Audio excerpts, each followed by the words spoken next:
will be our series all throughout the week and until Sunday night, also 7 days. So for today, our main topic is how to make decisions or paano gumawa ng decision. So in connection to our topic for today, ang Bible verse na ating tatalakayin ay ang Esther chapter 4 verses 15 to 16. So in New International Version, then Esther sent this reply to Mordecai, "Go, gather all the Jews who are in Susa and fast for me. Do not eat or drink for 3 days, night or day. I and my attendants will fast as you do. When this is done, I will go to the king, even though it is against the law. And if I perish, I perish." So in the Filipino translation naman rin ng Biblia 2001, at sinabi ni Esther sa kanila na sagutin si Mordecai, "Ikaw ay humayo, tipunin mo ang lahat na Hudyo na matatagpuan sa Susa at ipag-ayuno ninyo ako. Huwag kayong kumain o uminom man sa loob ng 3 araw, gabi o araw. Ako at ang aking mga babaeng alalay ay mag-aayuno rin gaya ninyo. Pagkatapos ay pupunta ako sa hari bagaman labag sa matas. At kung ako'y mamamatay, ay mamatay." So, for a brief background story of this verse, si Esther is one of the known queens sa Bible. Queen siya before. And sa panahon kasi nila before, hindi ka pwede basta-bastang lumapit sa hari. Even though asawa ka ng hari, even though you are the queen. So, hindi ka tulad sa generation natin ngayon, no, makikita natin yung mga mother natin, yung mga mag-aasawa is, yung mga babae, madali na nila napapakialaman yung buhay ng lalaki nilang asawa. But then before, diba, super hirap nga. Makikita mo lang yung hari or makakapunta ka lang sa hari kapag pinatawag ka niya. Kasi, if pumunta ka sa kanya nang hindi kanya pinapatawag is that may cost your life. Pwede kang mamatay, diba? Kaya nga sabi rito "And if I perish, I perish."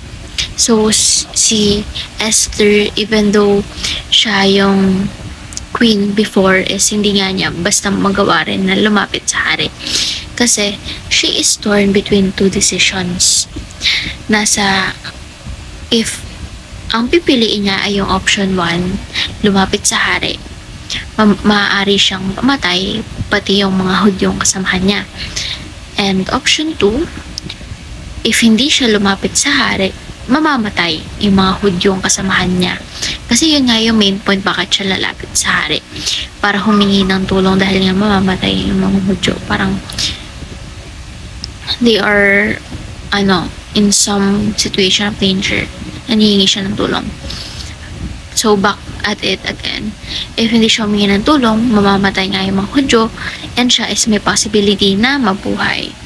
But then, sabi nga niya dito, mag-ayuno, and after that, tsaka siya lalapit sa hari, and kung mamatay man siya, is mamatay.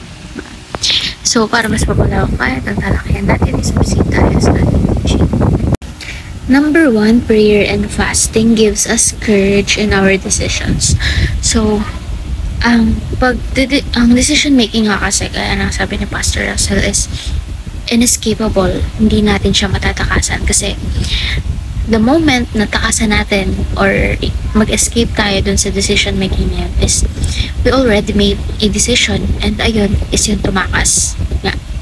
So, if nasa point tayo ng buhay natin na grabe yung pinagpe-pray natin and grabe yung decision making na kailangan natin gawin, like yung sa situation ni Esther sa verse natin, is kailangan natin mag-prayer and fasting dahil nga it gives us courage in our decisions. Paano tayo nabibigyang courage? Kasi nga, when we are praying and fasting, alam natin na nakabackup si God sa atin kasi nga, we are calling His name, diba? Through the prayers and the continuous fasting, nakikita ni God yung determination natin in praying. Nakikita niya kung gaano pa kahalaga sa atin yung decision making na we need His guidance, diba, all throughout. So, again, prayer and fasting gives us courage in our decisions dahil nga, assured tayo na binabangkapan tayo ni God kasi we are calling upon His name. Number two, prayer and fasting gives us peace in our decisions.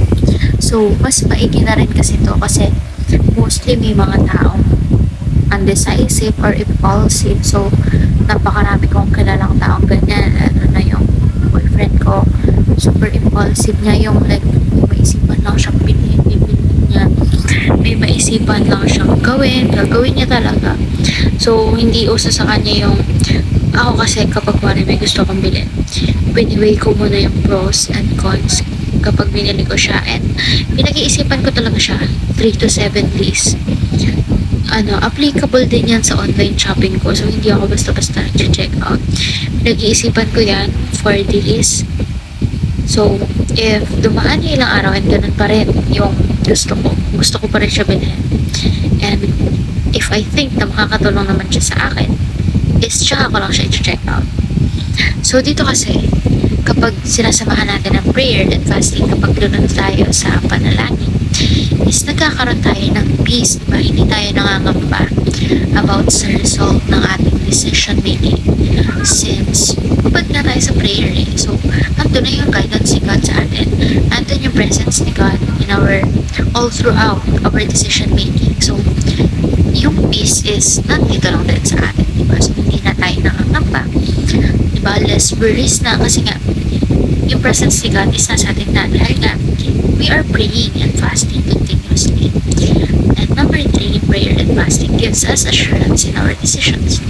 So, kaya nga nabanggit ko kanina, when we are praying and fasting, is pinaback up tayo ni God dahil we are calling upon His name, and that gives us assurance dahil si God na yun, diba?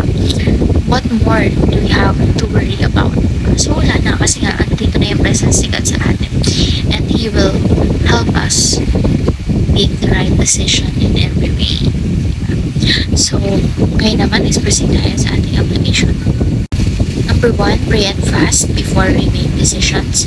Number 2, have courage during the implementation. And number 3, stop worrying after we make decisions. So for our discussion part, by now, after watching this devotion, we should be able to identify what are the benefits of prayer and fasting when making decisions.